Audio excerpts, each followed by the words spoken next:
What's up guys, David here, and I'm just wondering, do you guys like this new angle of my filming setup?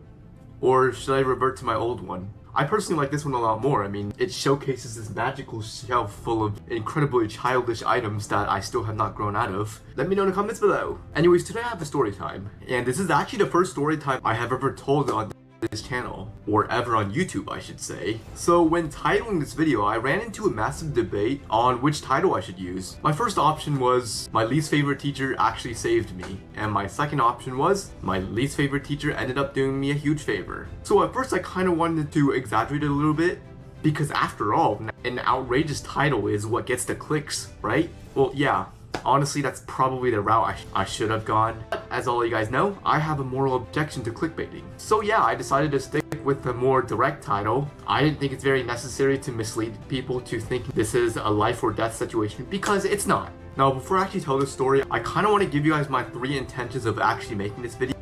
First off, I kind of want to take another opportunity to criticize the high school GPA system for the 15 millionth time, because a huge reason why this particular teacher was so despised among us students in my school was because he liked to teach class the way he believed is the most beneficial for us when it comes to our learning, but not so much for our grades. What I mean by that is that his #1 priority is to make sure we learn, not so that we can max his class. Secondly, I kind of want to change you guys' perception on teachers who are more concerned about actually helping students learn as compared to helping students get a satisfying grade. Yes, of course, at times they can be a massive headache to deal with, especially if you're trying to capitalize on good grades to get into your dream school. But at the end of the day, the teachers who are more concerned about helping you learn are the teachers who usually put in more effort with his or her students. Thirdly, I feel like I owe this teacher an apology because I was one of the thousands of ignorant students in his class. Was I the worst? Probably not, but there were definitely times I could have shown more respect towards him. So without further ado, this is a story of how my least favorite teacher ended up doing me a huge favor. Now, for privacy reasons, I'm obviously not going to expose this teacher's real name, but I will make it pretty obvious for the teacher that I am talking about him. So if he does somehow manage to watch this video, he will know that at least somebody appreciated him, because when he was teaching at my school, he was significantly disrespected among us students. I feel like he was really just misunderstood for reasons that weren't really his fault. So let's name him Mr. Captain America. Not because Captain America also happened to be misunderstood, but because he really loved Captain America. I know, right? What a coincidence. Now, I wouldn't say Mr. Captain America was necessarily like a bad teacher by any means. It's just that his skill set and beliefs really didn't exactly fit in very well among high school students. Like, you and I can both agree that as a high school student, we would prefer a teacher that is very laid back and would make life very easy for us, as long as we do our work. Well, Mr. Captain America is kind of the opposite. Like, sure, he was laid back like most male teachers are, but he definitely was not easy. Anyways, Mr. Captain America was my 12th grade anatomy teacher. He actually only taught me for 1 semester because he left after my first semester for reasons I will talk about later in this video. So the thing about high school anatomy is that it is an elective. At least it is in my school. Comment below if it's actually a required course in your school. I am actually curious. And I think most people who have previously taken anatomy can agree that it is kind of a confusing course. I mean, the human body is just so complicated, and there is just so much information to learn. You can see where the issue is,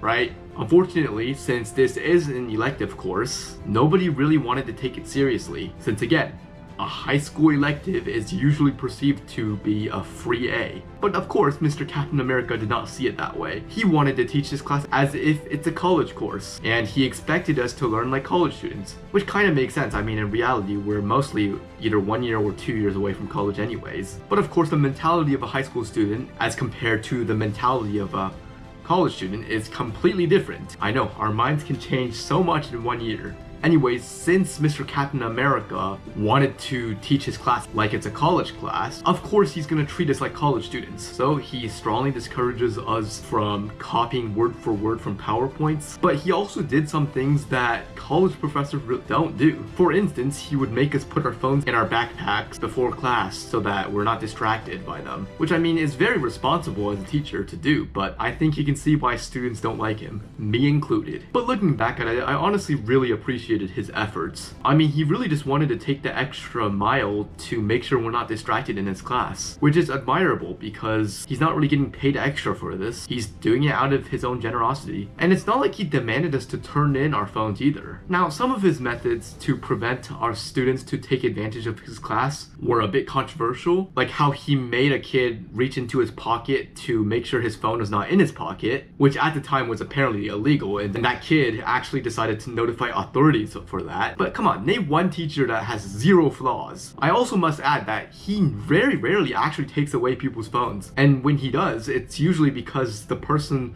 would refuse to put it away after he has politely asked that person to put it away. So throughout the semester, I had a couple of ups and downs with Mr. Captain America, but we mostly had a mutual relationship. Most of the time, he would teach class while I take notes, and when he assigns work to do, I would do my work while he plays on his phone. Okay, maybe he is a little bit hypocritical. Anyways, I think the only real altercation I had was when he decided to run a plagiarism check on a worksheet that he asked us to fill in via Google Docs and then submit it to Google Classroom. And since it's a worksheet, I obviously just copied most of my answers from the internet. I'm sorry, I thought this was a worksheet that's supposed to be a completion grade, not a research paper. He also didn't inform us that he's gonna run a plagiarism check at all. So as a result, he gave me a 0. Now obviously I was a bit pissed off, and after a long discussion after school, I finally convinced him to let me redeem myself. He gave me 2 options. I could either redo the assignment for an 85, or he'll just give me a 70 for completing the assignment. Now this worksheet was a very minor portion of my grade, so what I think I did was I just took the 70 and ran off. I honestly just didn't want a 0 because no matter how minor the assignment is, when it comes to your final grade, a 0 will always hurt it. Fortunately, or should I say surprisingly, I was not that mischievous of a student in his class, but trust me, he had his fair shares of altercations. Some of them were with students who disliked his style of teaching, or with students who decided to be a class clown, and some are from parents who are upset that he is making it difficult for their kids to get a good grade in an elective. So obviously as the semester went on, his reputation quickly deteriorated as there has just been way too many complaints. So after the first semester, he decided to part ways with the school before he actually gets fired. Because I think he quickly realized that he was going to lose a job sooner or later, so he decided to dip sooner and plan for another job. So right when he left, the school had to quickly replace him. So they hired a very young lady who I think is like 5 years older than I am. She looked like a recent graduate who never actually taught a class before. While she wasn't necessarily bad at teaching, she had literally no authority in class. She basically let us do whatever we wanted as long as we weren't distracting her class. This kind of caused a few cheating scandals, which by few I meant like just about every single quiz and test. Some kid would take a picture of every single question and send it. And yeah, obviously the rookie teacher did not notice. So that went on for a couple months until COVID came through and pretty much obliterated all classes. But that's beside the point. Anyway, some of you guys may be asking me right now, why am I so grateful for Mr. Captain America? Well, I actually think he taught me some very valuable skills, ranging from note-taking to studying, that really helped me through my first set of college courses. I also must add that on the last day of class during my first semester, when everyone finished the final exam, Mr. Captain America told us that if we need some sort of tutoring, we can contact him through his email, and he will do his best to help us for no charge at all. Yeah, I don't think a single teacher would be this generous. Mr. Captain America is a perfect example of a misunderstood villain who had great intentions, and I think he would make a perfect college professor. Just like Captain America. Wait, no, Captain America is not a villain or a professor. Why do I keep making references to that? So yeah, that basically wraps up the story about a teacher that I really disliked when I was in his class, but then realized that he was actually just trying to help me out. Now, Mr. Captain America, if you are somehow watching this video, feel free to reach out. In fact, if you want me to pin your comment, go ahead and leave a comment. I just want you to know that even though you were significantly disrespected by your high school students, you'll always be remembered and appreciated by me. You probably made the most impact on me out of all of my teachers throughout my high school career. And for that, I have to say, thank you. Anyways, thank you guys for watching, and I'll see you guys next time.